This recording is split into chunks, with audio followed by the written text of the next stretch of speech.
Shalom. సమూయేలు మొదటి గ్రంథము 12వ అధ్యాయము 23వ వచనము. 1 శామ్యూయల్ చాప్టర్ 12 వర్స్ 23.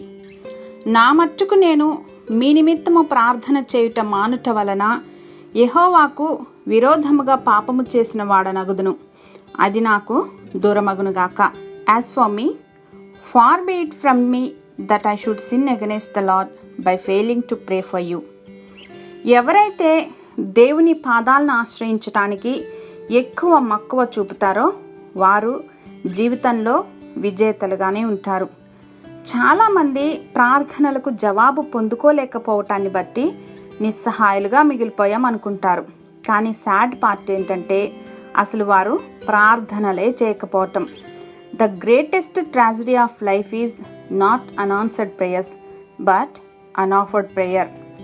సమూయేలు తీర్మానము మనలందరినీ దేవునికి ప్రార్థించటానికి పురికొల్పుతుందనటంలో సందేహమే మాత్రం లేదు.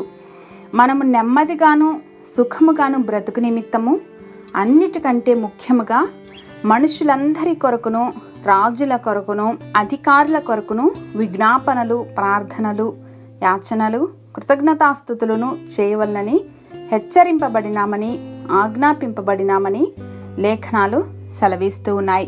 God is calling us to pray. So let us humble ourselves before God. నీతిమంతుని విజ్ఞాపన మనఃపూర్వకమైనదై బహుబలము గలదై ఉంటుంది.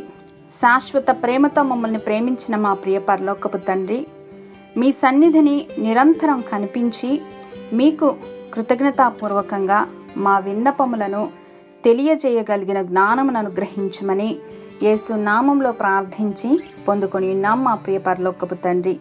ఆమెన్.